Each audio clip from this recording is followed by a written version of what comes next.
Contrôler les choses à distance peut apporter un réel confort de vie, mais parfois, par simple souci de sécurité, l'idéal serait en plus d'obtenir une confirmation visuelle. Alors la meilleure façon d'y parvenir est de pouvoir associer les fonctionnalités d'un module Wi-Fi et d'une caméra IP avant d'intégrer le tout dans une application.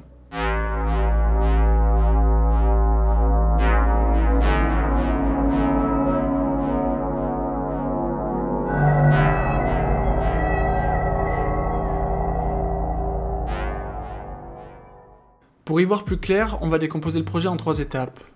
La programmation du module Wi-Fi qui sera en l'occurrence un ESP8266 intégré dans une carte Wimos, le développement de l'application Android et bien évidemment la configuration de la caméra IP, ce par quoi nous allons commencer. L'intérêt d'utiliser ce type de caméra, c'est qu'en plus d'être généralement motorisée et d'avoir une vision nocturne, elle intègre également un serveur web qui, connecté à un routeur, vous permet d'y accéder depuis un simple accès internet. L'installation est simple, on commence par connecter la caméra au routeur via un câble Ethernet, on récupère son adresse MAC et l'adresse IP qui lui a été attribuée par défaut, et enfin on effectue une redirection de port en lui donnant une IP fixe. Mais si votre routeur est configuré en tant que serveur DHCP, ce qui est très probablement le cas, alors je vous recommande fortement de désactiver le renouvellement de son bail, sinon l'adresse IP ne sera fixe que pour une durée limitée.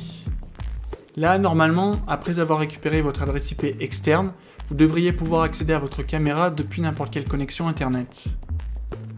L'avantage d'utiliser une Wimos, c'est qu'elle intègre un ESP8266, des régulateurs de tension, des buffers et surtout une interface USB UART, ce qui la rend très facile d'accès pour les débutants.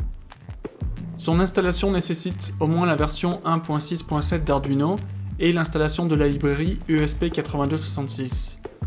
En y ajoutant par exemple un écran LCD piloté en I2C, alors on peut afficher toutes les informations que l'on juge utiles. Le soft embarqué que j'ai développé pour cette application n'est ni très long ni très compliqué. On spécifie dans un premier temps les identifiants Wi-Fi et le mot de passe qui devraient être saisis depuis l'application. Plus loin, nous créons la connexion grâce à ces quelques lignes de code. Et enfin, nous surveillons la présence d'un client. Et s'il y en a un, alors on écoute ce qu'il a à nous dire et en fonction de son message, on commande les sorties numériques. On exécute le code et comme pour la caméra IP, on récupère son adresse MAC et l'adresse IP qui lui a été attribuée par défaut. Et enfin, on effectue la redirection de port en désactivant là aussi le renouvellement de son bail. Là encore, si tout s'est bien passé, vous devriez pouvoir contrôler votre Wimos à partir de l'URL d'une simple connexion internet. Si vous avez bien saisi ce qui vient de se passer jusqu'à maintenant, alors vous devriez comprendre que l'application ne va consister qu'à manipuler des URL.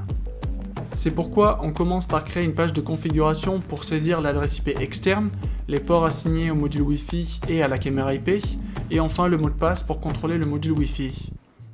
La suite est très simple, la caméra IP est affichée via la fonctionnalité WebViewer. Pour l'interaction avec le module Wi-Fi, la méthode reste la même que dans nos précédents projets, c'est-à-dire que les boutons permettent d'envoyer des requêtes à travers un second WebViewer. Le principe de fonctionnement est simple mais très efficace.